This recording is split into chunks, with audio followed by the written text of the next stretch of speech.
బట్టలు కొనాలంటే చాలా షాపులు తిరుగుతాం, చెప్పులు కొనాలంటే చాలా చాలా చాలా ఆలోచిస్తాం. మరి మన లైఫ్లో ద బిగ్గెస్ట్ థింగ్ అయిన పబ్లిక్ ఎగ్జామ్స్ మనం రాయబోతున్నాం.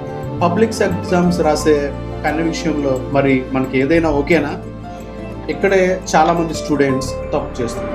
ఇక్కడ నేనేం చెప్పాలనుకుంటానంటే, నువ్వు బ్రాండెడ్ పెన్ యూజ్ చేసినంత మాత్రాన ఎగ్జామ్స్లో నీ మార్క్స్ ఏమీ పెరిగిపోవు.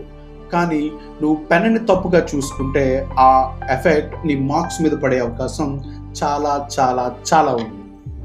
3 టిప్స్ చెప్తాను, వీలైతే ఫాలో అవ్వండి. ఖచ్చితంగా ఫాలో అవ్వండి.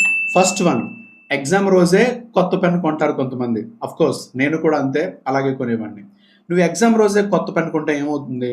దాని ఫ్లో సరిగ్గా ఉండదు. సో నీ రైటింగ్ స్పీడ్ తగ్గిపోతుంది, టైం కిల్ అయిపోతుంది.